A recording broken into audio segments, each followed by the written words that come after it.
Fala pessoal, tudo bem? Então, hoje faz 4 anos da morte do professor Olavo de Carvalho, gigantesco, colossal, imenso professor Olavo de Carvalho, né?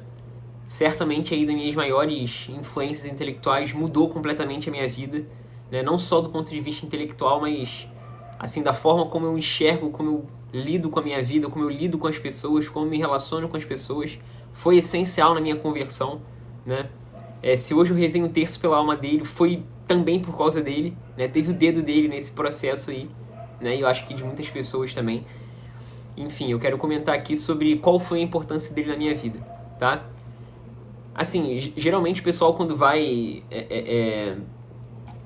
falar de uma pessoa, né? De uma influência, de uma pessoa eu acho, né? De maneira geral, né? É, é comum você contar como você conheceu a pessoa. Eu não quero fazer isso aqui nesse vídeo porque eu não tenho certeza, tá? E aí, enfim, se eu começar a contar aquilo que eu lembro, eu vou lembrar mais coisa no meio, e aí eu vou acabar me perdendo, porque eu sou prolixo, e aí o vídeo vai ficar gigantesco, né? Então eu quero limitar, digamos assim, o tema desse vídeo, tá? Mas basicamente, né, eu conheci o Olavo de ouvir falar quando eu comecei a me interessar por assuntos de política e economia lá em 2015, 16, mas eu lembro que eu achava a estética dele muito madura pra mim naquela época, né? Eu tinha esse pé no chão, digamos assim. E aí, só 5 ou 6 anos depois, em 2020, na pandemia, um amigão meu que, enfim, já acompanhava ele há um tempo antes, né? Esse amigo meu é um ano mais velho que eu, só que ele acompanhava desde os 16 anos, sei lá, a gente tinha 20 nessa época, né? Na época da pandemia, ele no auge da pandemia. A gente estava numa Domino's, né, comendo pizza, e ele me falou alguma coisa que eu não lembro agora exatamente, e naquele mesmo dia eu assisti um vídeo do Olavo de Carvalho sobre Maquiavel.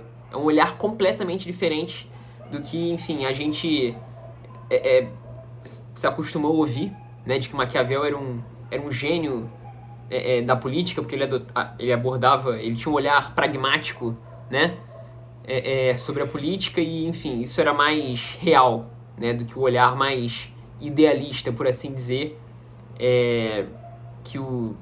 Eu nem tinha essa noção, eu ia falar os escolásticos ou católicos, mas eu nem formulava desse jeito, né, mas eu tinha uma noção meio romântica do pensamento medieval, por assim dizer, né, e aí ele dá um olhar completamente diferente, falando que Maquiavel era um alucinado, um maluco, nada do que ele falou tinha respaldo na realidade, e aquilo, digamos assim, foi o estalo para eu começar a de fato acompanhar o professor Olavo. E depois disso, depois desse dia, foi uma mudança radical na minha vida, como eu falei no início, aí, em todos os aspectos. Então é basicamente isso, né?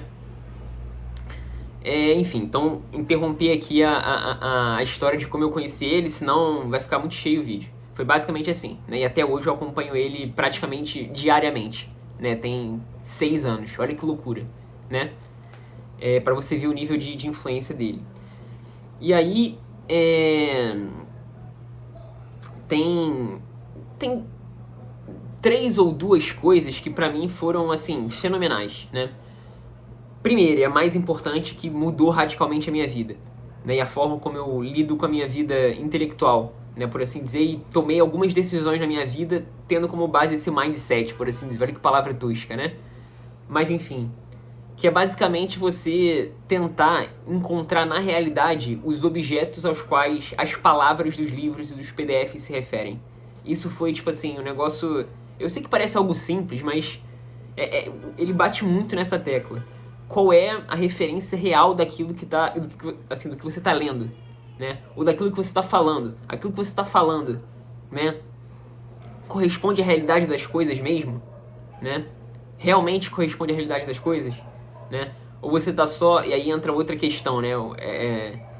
Que não é uma aspas dele, mas enfim, ele falava mais ou menos algo assim, né? Ou você tá só querendo se pagar de gostosão, tá só querendo gerar reações psicológicas nas pessoas, tá só querendo aparecer inteligente, né? E ele falava isso de maneira muito clara, muito fria, e falou várias outras coisas que, assim, quando você ouve pela primeira vez, você fica até constrangido, né? Você se sente envergonhado, mas é um negócio bom porque é real, você vê realidade naquilo, né? Então, você consegue... Aí sim, né? Você consegue transformar em experiência ou fazer uma referência a uma experiência real sua quando ele fala isso. E aí, enfim, se você for sincero, você não tem como ficar o mesmo, como ser o mesmo depois disso, né? Então essa questão da postura, né, da abordagem que você tem diante da realidade das coisas foi impressionante, assim. Eu lembro de foi nesse período que eu passei a frequentar a igreja de maneira um pouco mais como é que eu posso dizer, por vontade própria, né? Porque antes eu ia obrigado e fiquei, sei lá, mais de 10 anos sem ir. E eu passei a, em alguns momentos, me sentir constrangido, né? Dos meus pecados. E isso tem dedo do Olavo. Justamente de você, no meu caso, tá? Você não precisa necessariamente ter assistido o Olavo para se sentir constrangido e envergonhado dos seus pecados perante Deus, evidentemente, tá? Não sou maluco aqui. Mas para mim foi importante essa maneira de articular as coisas, né?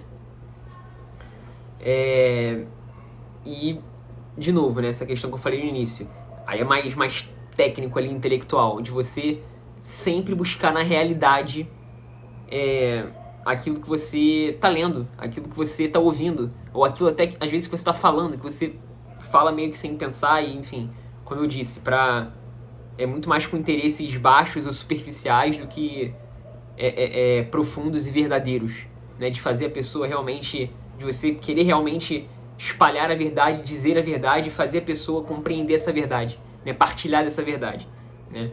Então, isso assim, foi uma loucura e desde então eu tento viver minha vida desse jeito, eu não consigo, evidentemente, mas do jeito que eu gostaria, mas enfim, é algo que é algo que, assim, qualquer professor, qualquer aluno do professor Olavo de Carvalho tem em mente, por assim dizer, né? Aponta na realidade aquilo que você está lendo, aponta na realidade aquilo que você está ouvindo. Tenta fazer referência a alguma experiência que você teve, ou que você ouviu falar, ou que você leu no livro. Aí tem a importância da literatura, né? Para você conseguir imaginar, né? Fazer imagens, né? Ter ilustrações na sua cabeça das coisas que estão sendo ditas, né? E aí facilita o exame sobre a veracidade, né, daquela informação com a qual você está lidando, né? Então isso foi essencial do ponto de vista intelectual. Inclusive, eu tomei uma decisão profissional na minha vida desse jeito, né? Pensando dessa forma: caraca, eu preciso ver verdadeiramente aquilo que eu estou estudando, né? No meu período ali de faculdade, né? Enfim, essa foi uma, mas na verdade são meio que duas, né? Essa questão de... porque envolve a sinceridade, né? Essa questão de você buscar referência real e ser brutalmente, como ele falava, né? Brutalmente, morbidamente sincero. São coisas que andam lado a lado. E aí, essa terceira coisa, e aí é mais em relação à figura do Olavo mesmo, né? E aí é algo mais subjetivo, mas enfim, eu acho que praticamente todo mundo vai partilhar dessa opinião, né? E eu só articulei isso depois de um tempo, assim, não foi imediato, né? Eu tinha essa sensação, mas não tinha as palavras, né? Que é a impressão de autenticidade, de originalidade e de amor à verdade mesmo que ele transparecia, né? Muito diferente, muito fora da curva do que qualquer outro comentarista político, influenciador, youtuber ou personalidade da mídia desse ramo, né? Intelectual, político, jornalístico, que ele demonstrava, né? Até no jornalismo esportivo eu até via isso, né? Com Rafael Oliveira e com Mauro César Pereira, tá? Mas assim, no aspecto político e econômico, voltado mais para questões intelectuais, né? Não tinha, né? E ele era muito fora da curva nesse aspecto, né? E é uma autenticidade, eu até escrevi isso no Twitter, não é uma autenticidade, até parece meio contraditório, né? Mas uma autenticidade performática, ou expansiva, ou canastrona, né? Era uma autenticidade, uma originalidade muito ordinária, assim, muito do dia a dia, muito pé no chão, muito real mesmo sendo um cara, um cara não, né? Um senhor, né? Mesmo você vendo ele por uma tela, né? Eu nunca vi ele pessoalmente, né? Então era essa impressão que passava, aquilo ali é muito real, você realmente está vendo uma pessoa de carne e osso na sua frente, um ser na sua frente, verdadeiramente, né? E isso reflete, evidentemente, né? Claro que de maneira infinitamente menor, a experiência que você tem com Deus, né? Que é o ser por excelência, né? O que não é fingido, que não tem véu nenhum, que não tem mentira nenhuma. Então, quando você é autêntico, quando você é original, você está refletindo essa autenticidade, essa originalidade que está presente de maneira perfeita em Deus. Inclusive tem um vídeo aí no meu canal falando sobre isso, né? Why we are attracted to authentic people. E é um negócio que está faltando hoje em dia, né? Mesmo entre os influenciadores católicos, de direita, comentaristas políticos, isso falta muito hoje em dia, né? Essa ausência do aspecto desse quê comercial do Olavo era muito diferente também. Hoje o que mais tem é isso, é um negócio para chamar atenção, e começa no título e nas thumbnails, né? E sempre uma pose, uma pompa, um linguajar excessivamente rebuscado, e você vê um certo... mesmo em figuras assim da internet boas, assim, que tem figuras de conteúdo mesmo, né? Sujeitos inteligentes, né? Você ainda vê uma certa preocupação no falar, né? E pode ser também um temor de não querer falar besteira. Pode ser isso também, eu esteja julgando temerariamente, né? Mas enfim, você vê ainda uma certa... um filtro excessivo, digamos assim, do que falar, coisa que o professor Olavo não tinha, né? E até por isso, em certos momentos ele era meio explosivo, assim, falava palavrão, acho que até às vezes ele se excedia um pouco nisso, né? Mas via de regra não, via de regra ele passava sempre muita verdade, sinceridade e assim, um desejo verdadeiro de ser entendido, porque aquilo era assim, a experiência que ele estava tendo, né? Aquilo que ele estava observando na realidade, né? Isso, assim, eu nem digo em relação à inteligência, não. Eu digo em relação à impressão mesmo, né? Eu não vejo praticamente ninguém assim na internet hoje, né?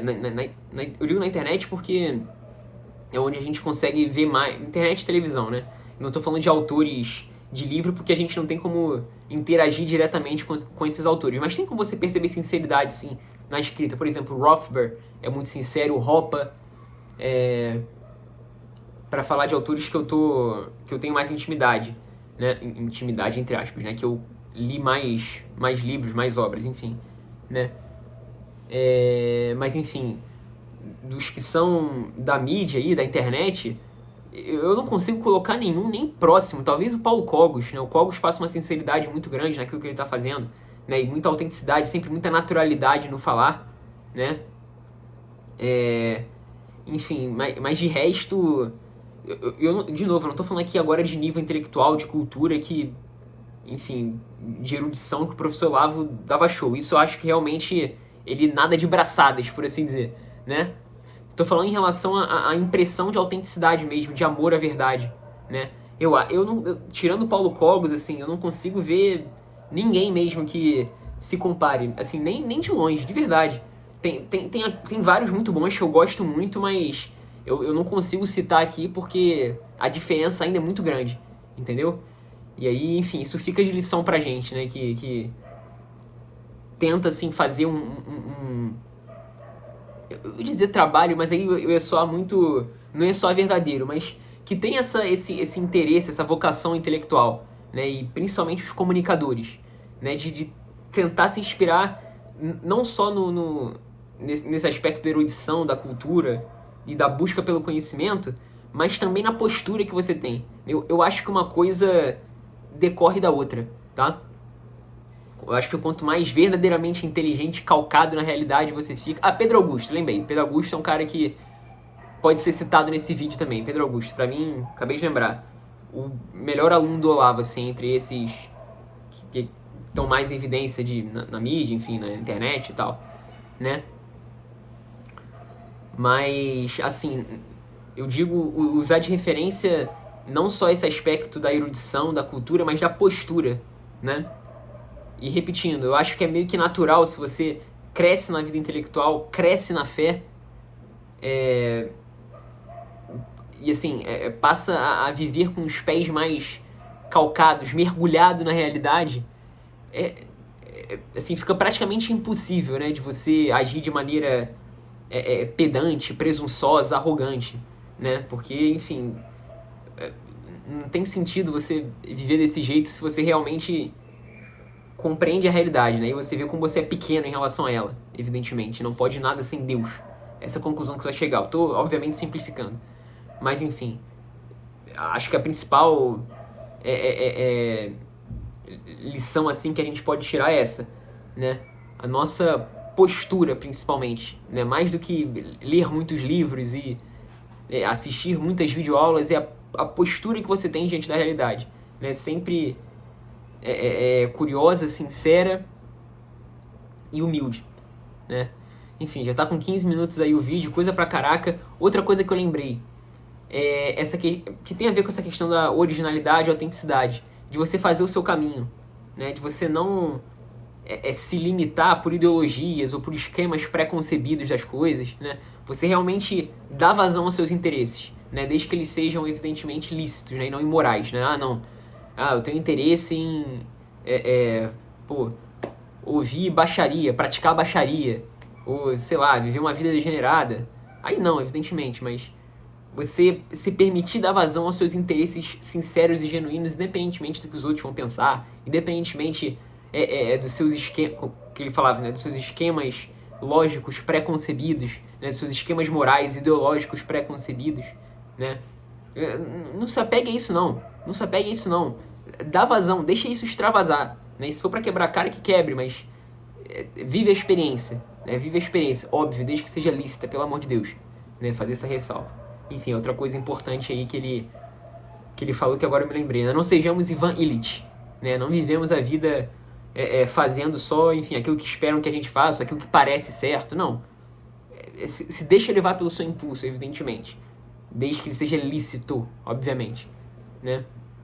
Esse aspecto do encorajamento que ele dava pra gente era muito legal de ver também, né? Enfim, então é isso, 16 minutos, quase 17 minutos aí de vídeo. Espero que tenha ficado claro aí. Acho que ficou, né? Acho que eu transpareci bastante empolgação e amor pelo professor Olavo de Carvalho, que realmente foi, assim, um cara muito diferente, assim, muito especial e mudou radicalmente a minha vida aí para melhor, tá? Eu sou muito grato a Deus, né? Eu rezo isso. Senhor, muito obrigado por ter me dado a possibilidade de conhecer o Olavo de Carvalho, né? Conhecer, infelizmente não pessoalmente, mas de ter conhecido, ter tido contato com a obra dele, ter tido contato com as aulas dele, né? Foi, assim, eu seria uma pessoa completamente diferente hoje não fosse pelo professor Olavo de Carvalho. Então, obrigado, Senhor, por essa santa experiência. E, professor Olavo de Carvalho, se o Senhor estiver no céu, interceda por todos nós, em especial por mim, evidentemente, né, para que eu seja sincero, seja honesto, seja morbidamente sincero, morbidamente honesto com a realidade das coisas. Mas se você estiver aí no purgatório, São Nicolau de Tolentino, protetor das almas do purgatório, alivie o sofrimento aí do professor Olavo, para que ele logo, logo esteja aí na presença do Senhor, tá? Então é isso, pessoal. Deixa aí embaixo sua opinião sobre o professor. E é isso, espero que tenham gostado. Valeu!